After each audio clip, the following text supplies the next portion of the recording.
Hello students. तो ये एक स्टूडेंट का कमेंट है जिसमें वो पूछ रहा है कि सर मेरा बहुत सारा सिलेबस बाकी है, अब इतना सब कैसे करें। एंड आई फील कि बहुत सारे स्टूडेंट्स हैं जो कि सेम सिचुएशन सेम फेज में। तो ऐसे सिचुएशन में आपको 3 स्टेप्स को फॉलो करना चाहिए। नंबर 1, जो सबसे हाई वेटेज वाले चैप्टर्स है उन हाई वेटेज वाले चैप्टर को सबसे पहले कंप्लीट करो। आप जहाँ भी ट्यूशन पढ़ रहे हो, जहाँ भी कोचिंग कर रहे हो, आप वहाँ इन चैप्टर्स को कंप्लीट करने के लिए अपने टीचर से रिक्वेस्ट कर सकते हो कि सर प्लीज़ आप इन चैप्टर्स को करवा दीजिए, या फिर आप ऑनलाइन में इन चैप्टर्स के वीडियोस को देखकर जल्द से जल्द इन चैप्टर्स को कंप्लीट कर सकते हो।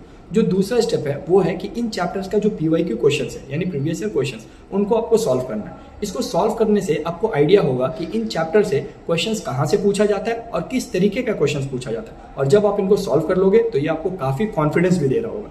और जो तीसरा सबसे इंपॉर्टेंट स्टेप है वो ये कि आपको टेस्ट पेपर्स को सॉल्व करना है, चाहे वो एबीटीओ हो सकता है, वो मार्टिन एंड महातो हो सकता है, या फिर माध्यमिक का टारगेट बुक हो सकता है। इसमें से सबसे बेस्ट तो एबीटीए है, इनको आपको सॉल्व करना है। और इस तरीके से आप अपने सिलेबस को जल्द से जल्द और एक अच्छे वे में प्रिपेयर कर सकते हो। और अगर किसी तरीके का डाउट आता है तो वो डाउट आप मेरे से पूछ सकते हो, हम डेफिनेटली आंसर कर रहे होंगे। तो आप लोग पढ़ाई लिखाई करते रहो। All the very best.